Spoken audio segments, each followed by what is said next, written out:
cette émission aussi, nous essayons de raser le fond de l'océan, du golfe Saint-Laurent, pour essayer de regarder à quoi ressemble cette faune qui peuple les fonds marins.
Explorer l'univers du Bantos, c'est assurément de faire un voyage des plus extraordinaires. Tant pour sa diversité que pour les structures des différentes formes de vie qui le composent, le Bantos est assurément l'étage de la vie marine le plus complexe. En effet, presque toutes les formes de vie marine vont interagir avec le Bantos tôt ou tard. Ce recyclage permettra la libre circulation des molécules nourricières qui assurent la productivité des océans. Sans ces organismes de profondeur, la vie marine serait grandement hypothéquée. Les océans tels que nous les connaissons n'existeraient tout simplement pas.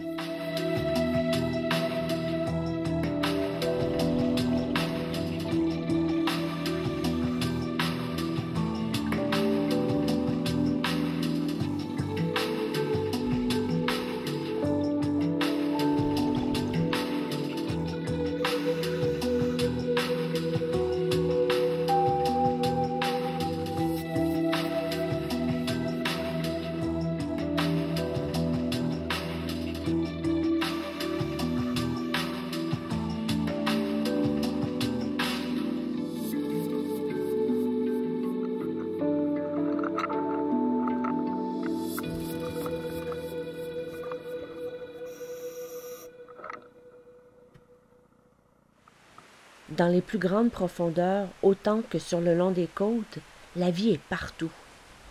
Quelles sont donc ces plantes et animaux qui peuplent le fond des mers et du golfe du Saint-Laurent?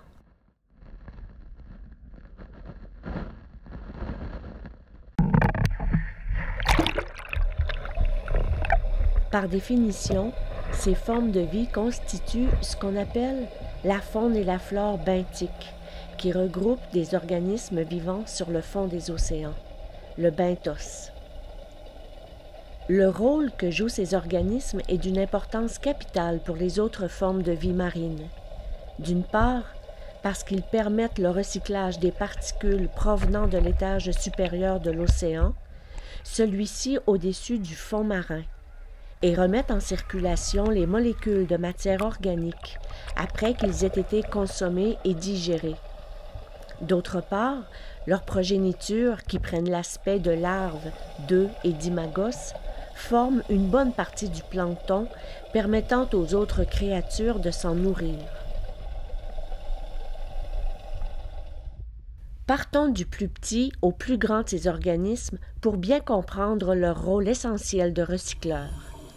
Il y a tous ces animaux de plus ou moins grande taille, tels les anémones, les échinodermes comme les oursins, les étoiles de mer ou les concombres de mer. Leur rôle est soit d'intercepter les particules organiques ou de faire de la prédation en se nourrissant de poissons et de crustacés. Les particules fragmentées de leur fiente seront à leur tour ingurgitées par des vers et des microbes qui achèveront de réduire toute cette matière en fragments encore plus petits. Puis finalement, les bactéries contenues dans la vase termineront le travail amorcé. Par leur digestion, elles remettront en circulation les molécules nourricières qui retourneront engraisser les plantes, des algues et phytoplancton, et la boucle se refermera. Ainsi, l'océan conserve sa productivité et une biodiversité importante pour assurer son bon état. Certains de ces animaux sont parmi les premières formes de vie à être apparues sur Terre. Elles existent encore aujourd'hui. C'est le cas des éponges, dont quelques espèces se retrouvent dans le golfe du Saint-Laurent. D'autres organismes dont les ancêtres sont tout aussi anciens occupent de vastes territoires tapissant le plancher marin et sont en quête de ressources alimentaires. C'est le cas des oursins verts, des broyeurs par excellence. En fait, 90% de leur nourriture est constituée de macro-algues, comme les laminaires. Ils peuvent aussi se nourrir d'algues encroutantes d'une teinte rosée, qui s'apparentent plus au massif calcaire qu'à des algues proprement dites. Une colonie d'oursins verts peut dévaster un herbier sous-marin de façon très efficace. Ces herbiers, qui sont de véritables pouponnières, en permettant aux larves de plusieurs formes de vie de s'y abriter, disposent néanmoins d'alliés indéfectibles. L'étoile de mer en est un. Si les oursins font office d'herbivores dans les fonds marins, l'étoile de mer, elle, s'en nourrit, assurant ainsi un certain contrôle des populations d'oursins. Les crustacés sont bien représentés dans ces milieux particuliers. Les crabes tourteaux circulent au travers des plantes et animaux immobiles à la recherche de substances nutritives, tout en évitant de devenir eux-mêmes la proie d'autres espèces comme le loup atlantique. Ce poisson fait partie de cet univers exceptionnel et très compétitif. Il se nourrit de crabes, tout comme il se délecte d'oursins. Les homards sont aussi de plus en plus nombreux dans le Saint-Laurent, signe d'un réchauffement des eaux qui appauvrit progressivement l'habitat marin. D'autres types de crustacés, comme les crevettes et les crabes des neiges, pourraient bien en souffrir. Nos pêcheries, qui sont orientées vers ces espèces, sont déjà affectées par les changements climatiques qui ont cours.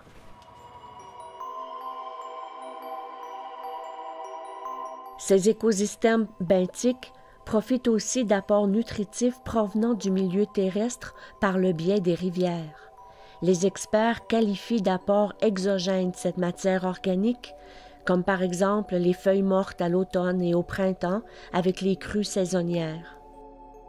Des vers de toute forme et de toute grosseur font aussi leur part pour enrichir cette vie marine inusitée. Différentes espèces de vers polychètes sont observables depuis le rivage à marée basse ou dans les estrants marins comme les marais salés. Ils s'enfouissent dans les fonds marins et recyclent les vases, tout comme les lombriques terrestres dans les forêts. Le golfe du Saint-Laurent, grâce à une géologie singulière, dispose d'écosystèmes variés. À la faveur d'un chenal profond qui le traverse et qui remonte jusque dans l'estuaire, le chenal laurentien passe d'une profondeur de 300 mètres à la hauteur de Tadoussac pour atteindre un enfoncement abyssal de près de 600 mètres à la marge du plateau continental, près de l'île de Sable, à la sortie du golfe dans l'Atlantique. À 300 mètres de profondeur, les plantes sont absentes, mais des animaux occupent cet espace abyssal. Cela ressemble à des plantes, mais ce sont en réalité des espèces animales, comme les plumes de mer, les crinoïdes et les gorgones des espèces ophiures. Les crevettes creusent des terriers et permettent le brassage des vases marines, tout comme les vers. Cette bioturbation libère des nutriments piégés dans les profondeurs et les rend accessibles aux benthos profonds, c'est-à-dire à tous ces animaux fouisseurs qui se délectent de particules nutritives gisant sur les fonds marins. En fait, si la vie est aussi florissante dans la mer, c'est en grande partie grâce aux animaux qui occupent les fonds marins, le benthos.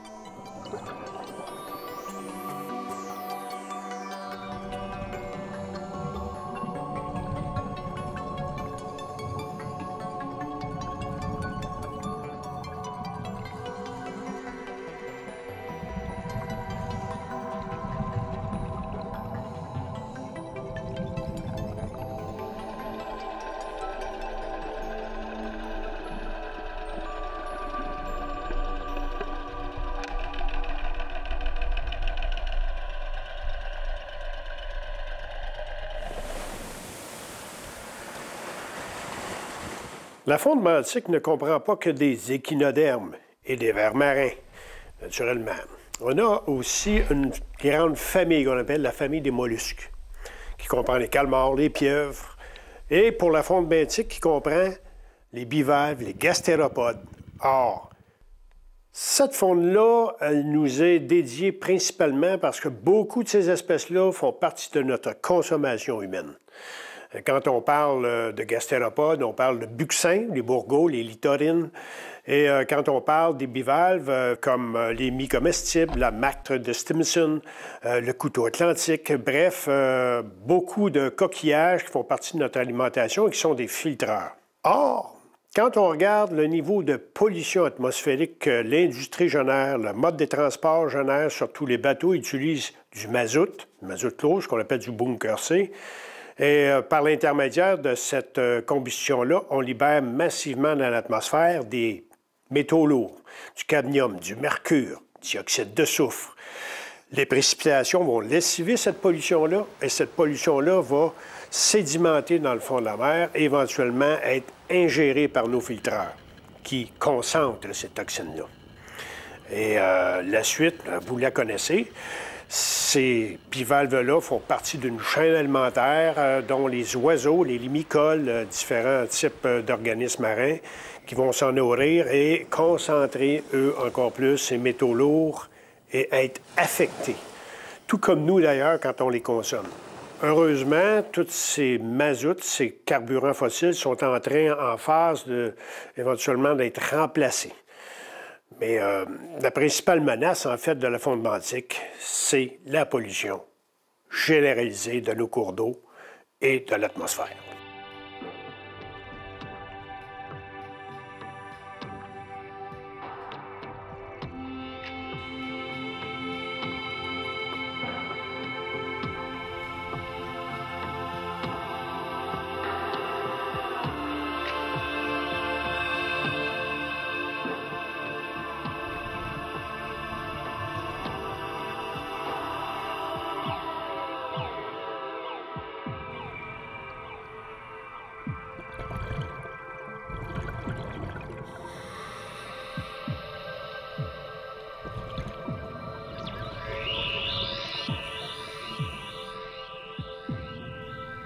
Dans la prochaine émission, nous quitterons le fond de la mer pour rejoindre l'espace aérien en explorant l'univers des oiseaux de mer et leur incroyable faculté d'adaptation.